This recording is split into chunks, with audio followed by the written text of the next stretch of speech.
네, 자 계속해서 이제 애널리스트에게 듣는다 시간을 넘어가 보도록 하겠습니다. 자, 오늘은 SK증권 리서치센터 유틸리티와 신재성 쪽을 커버하고 있습니다. 남희식 애널리스트와 함께하도록 하겠습니다. 안녕하십니까? 반갑습니다. 어서 오십시오. 네. 자, 그럼 바로 이야기 나눠보도록 할게요. 어제 이제 기업 밸류 프로그램 이야기들이 많이 나왔는데 마침 또 한국가스공사도 공기업으로 포함이 됐고요. 뭐 지난달 이제 주주가치 평가 항목 추사에 유틸리티 공기업들이 많이 이야기를 나오고 있습니다. 어떤 내용인지 한번 들어볼까요? 조금 자세히 말씀드리면은 네. 공기업들 이제 경영 평가를 내려가지고 그걸 이제 성과급을 이제 내려주거든요. 그 경영 평가 항목에서 그 전까지는 이제 주주 환원 항목이 없었는데 앞으로는 주주 환원 항목을 넣겠다. 자세히 말씀드리면은 이제 배당의 지속성 아니면은 소액 주주 보호를 얼마나 잘 하냐에 따라 가지고 공공기관을 평가하겠다라는 소식과 함께 이제 에너지 공기업들이 많이 상승을 했습니다. 이제 대표적으로 한국전력이나 한국가스공사, 뭐 지역난방공사가 대표적인데 이제 PBR들이 원래 낮았거든요. 근데 저 PBR 수혜로 인해 가지고 이런 뭔가 변화가 있을 거다라는 것 때문에 주가가 최근에 많이 상승을 했었습니다. 네, 그 저PBR 기업들 중에서도 단연코 그동안 정말 시장에서 철저하게 소외받아서 심심하다 하지 못해 정말 외롭다고 네. 했던 한국전력이요. 크게 움직임을 보였습니다. 여기에 영업적자 지속하다가 4분기 턴 어라운드까지 성공을 했거든요. 중요한 건 앞으로일 텐데 상반기 더 한번 기대해봐도 좋을까요? 일단 결론부터 말씀드리면은 이제 상반기까지도 실적 가시성이 상당히 좋습니다. 보통 한국전력의 대부분 이제 비용을 차지하는 게 전력 도매 가격인데 그렇죠. 전력 도매 가격의 선행 지표가 천연가스 가격이에요. 천연가스 가격이 작년 하반기부터 많이 내려갔죠. 네. 그거에 이제 수행을 해가지고 6개월 뒤부터는 한국전력의 비용이 크게 감소가 됩니다. 그러니까 24년 1분기 때부터는 한국전력의 이제 실적 가시성이 많이 높아지겠죠. 그래서 한국전력 같은 경우에는 실적으로 봤었을 때는 턴 어라운드가 된다. 그리고 모멘텀 측면에서는 이제 저PBR 종목 이렇게 묶이고 있는데 사실 저PBR 종목 떼고서 실적 상승만 보더라도 업사이드는 많이 남아있는 상황입니다. 그래서 유틸리티 내에서는 한국전력 요새 좀 많이 찾고 계시죠. 네, 알겠습니다. 일단 천연가스 가격 하락으로 인해서 한국전력의 마진이 좀 올라간다라고 얘기를 해주셨고, 자 이번 질문은 최근에 어떻게 좀 시장을 보고 계신지 되게 궁금합니다. 네. 아무래도 별다른 아이디어 없이 갔을 수도 있는데 갑자기 AI가 뜨다 보니까 네. 전력이 부족해. 그러니까 다시 한번 전력기기에 대한 모멘텀이 강해지고 있는데 네. 지금 어떻게 보고 계세요? 그래서 주가 흐름을 이제 전력기기 쪽 한번 짚고 네. AI 수혜가 진짜 있는지 그리고 그거를 조금 숫자로 한번 풀어드리도록 하겠습니다. 네. 그래서 주가를 보면은 최근에 많이 상승한 게 현대일렉트릭이랑 재룡전기죠. 현대일렉트릭 같은 경우에는 MSCI 편입 이슈 때문에 YTD 이제 연초 대비해가지고 거의 한 80% 올라간 상황이고요. 그래서 현대일렉트릭은 이제 수급 모멘텀이 상당히 세다 이렇게 보시면 되고 재룡전기 같은 경우에는 작년에 사실 억울한 종목 중에 하나입니다. 네. 3분기, 4분기 실적이 되게 잘 나왔는데 이 회사가 많이 알려져 있지가 않았어요. 사실 탐방도 잘 안 받고 리포트도 좀 뜨문뜨문 나오다 보니까 그래서 뭐 피크아웃 이슈 있는 거 아니냐라고 해가지고 주가가 눌렸었는데 머스크가 발언을 딱 하면서 인공지능 때문에 전력 부족하다라고 하면서 뭐 상한가를 기록을 했거든요. 그래서 정리를 하면은 재룡전기는 좀 주가가 실적 대비해서 눌려 있었는데 머스크의 한마디 때문에 주가가 올라갔다 이렇게 정리를 할 수가 있겠습니다. 네. 그래서 머스크가 이런 이야기를 했던 게 사실 이번 처음이 아닙니다. 작년 여름부터 머스크가 전력이 부족하다, 변압기가 부족하다라고 계속 말을 해왔었거든요.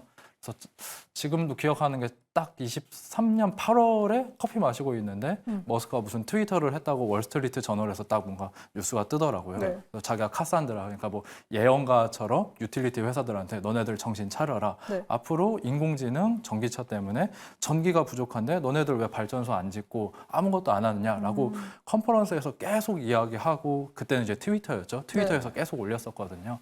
그래서 사실 이번 이슈가 머스크가 이야기했던 게 처음은 아니다라고 보시면 될 것 같아요.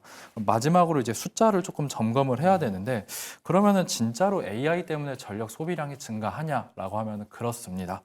그래서 미국 기준으로 보면은 미국 같은 경우에는 GDP가 계속 성장을 했지만 전력 소비량이 연평균 한 0.5%밖에 과거 20년 동안 증가를 안 했어요.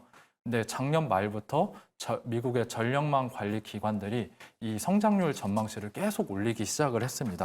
그래서 한 0.5%인데 한 2028년 정도 되면은 한 2%씩 전력 소비량이 증가할 거다라고 이야기가 나오고 있습니다. 그래서 이 전력 소비량이 증가하는 게 데이터 센터도 있지만 전기차 그리고 미국의 리쇼어링 이슈 때문에 이렇게 미국의 전력 소비량이 증가한다라고 보시면 될 것 같아요. 그래서 전력기기 역시도 이제 전력 소비량이 증가하면은 네. 당연히 수요가 증가할 수밖에 없겠죠. 자, 그러면 이제 아까 뭐 머스크의 발언도 뭐 작년부터 있었다라고 이야기를 해주셨는데 네. 이거는 연구원님이 보셨을 때는 그때 발언이 나왔을 때 반응을 혹시 바로 하셨었나요? 그때 이게 직접 커버를 또 하시다 보니까. 그 주가가 담론을 만든다라는 말이 있잖아요. 그때는 뭐 전력기기 주가가 좋긴 했는데 지금처럼 막 엄청 핫하지는 않았었거든요. 맞아요. 네. 그때 그냥 조용히 강하게 움직였죠. 네, 조용히 네. 강하게 움직였다 보니까 그런 발언이 있어도 사실 뭐 제가 뭐 텔레그램이나 이제 매니저들한테 뿌려도 그냥 그런가 보다 하고 이제 묻혔는데 네. 이번에 이제 주가가 담론을 어. 만들듯이 쭉 올라가는 상황에서 음. 머스크가 그런 이야기를 했다 보니까 주목을 꽤 많이 받고 있는 것 같습니다. 네, 작년에는 미온적이었으나 그 커피가 사실 오래 마셨어야 되나 봐요. 정말 뜨거워졌어요. 진짜 뜨겁습니다. 네, AI 수혜주로 예. 부각받으면서 전력기기가 정말 쉴 새 없이 계속해서 올라옵니다. 그래서 현구가 어떤 투자 전략이 유효한지 궁금하신 투자자분들도 많을 테고 아니면 전력기기와 함께 움직이는 게 전선주 여기에 더해서 우리 원전도 수혜야라고 하면서 원전까지 움직이더라고요. 맞아요. 네. 그렇다면 연구원님은 이 섹터를 커버하고 계셨을 때 이러한 모멘텀으로 전력기기 아니면 그다음 전선과 원전까지 봐도 되는지 어떤 투자 아이디어를 제시할 수 있습니까?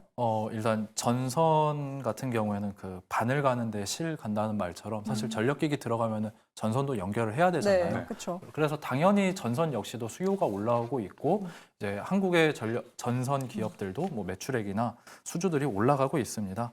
그런데 사실 이제 전력기기랑 전선을 놓고 보면은 사실 전력기기 쪽이 조금 더 모멘텀이나 실적이 더 강하다고 평가할 수가 있을 것 같아요. 그러니까 전선주는 사실 주도주 역할을 하기에는 좀 어렵다고 약하죠. 보고 네. 있는데 그 실적이랑 이제 모멘텀으로 보면은 실적으로 보면은 전선 같은 경우에는 어차피 길게 그냥 뽑아내요. 공장에서 뽑아내면 되니까 영업이익률이 가파르게 올라갈 수가 없어요. 수주 산업이 아니거든요. 쇼티지가 발생하기 되게 어렵습니다. 그래서 매출액은 올라오는데 거기에 받쳐가지고 영업이익률까지 같이 올라온다라고 생각하기에는 좀 지금은 어려운 것 같고요. 네. 그리고 모멘텀으로 봤었을 때는 전선 기업들이 기관 투자자들의 관심을 끌기가 조금 어려워요. 탐방을 정말 안 받습니다. 아, 그래요? 네, 제가 뭐 커버하는 기업이 아니어가지고 딱 네. 특정해가지고 말씀드리기는 어려운데 탐방 좀 안 받으시나요 하면은 저희는 뭐 계획이 없습니다라고 해가지고 사실 이제 리포트가 나오고 조금 많은 사람들이 알려지면은 그 수급이 있어가지고 조금 가는 게 있는데 네. 그런 이제 기관 투자자들의 모멘텀을 기대하기에는 조금 어려운 것 같아요. 그래서 뭐 이런 전력 소비량이 증가한다라고 보면은 뭐 원전이나 전선주보다는 그냥 전력기기 거기서 이제 뭐 대장주에 조금 더 집중하는 전략이 훨씬 더 맞다고 보고 있습니다. 네, 대장들 올라가고 있는데 제 전선도 이제 낄까 말까 이런 움직임 좀 보여주고 있습니다. 하지만 일단은 파이 자체가 전부 좀 적기 때문에 여기에 밸류 체인에 함께 좀 들어가기 어렵지 않을까, 추가적인 상승도 어렵지 않을까 생각이 됩니다. 자, 다음 주제 한번 들어가 볼게요.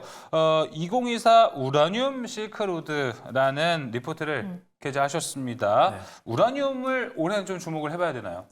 제가 기억하실지 모르겠지만 지난번에 나오셨을 때 우라늄 가져오셨는데 제가 대뜸 아니 구리도 아니고 유가도 아니고 금도 아니고 우라늄. 왜 우리가 우라늄 봐야 하냐 하고 여쭤봤는데 또 뭐라고 친절하게 얘기해 이유를 설명해 주셨거든요. 다시 한번 복귀 한번 해볼까요? 다시 한번 처음 왔으니까요. 말씀드리면은 네. 작년에 나스닥보다 가격이 2배 이상 올라간 게 우라늄이에요. 한 80% 가까이 그래요? 올라갔거든요.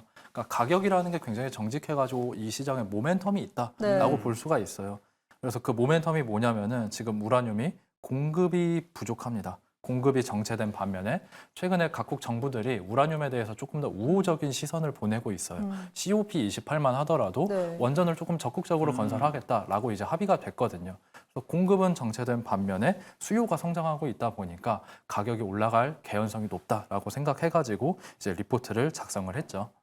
그렇다면 중요한 건 이렇게 올라가는 건 좋은데 앞으로 더 간다면 우리가 그 가는 가격에 투자 아이디어를 더 보태도 좋을까라는 의견이거든요. 어떻게 보십니까? 네, 지금도 여전히 유효하다고 보고 있어요. 이미 쇼티지는 많이 발생한 상황이어가지고 네. 이제 광산을 더 재가동 한다고 하더라도 공급을 한 번에 늘리기가 어렵거든요.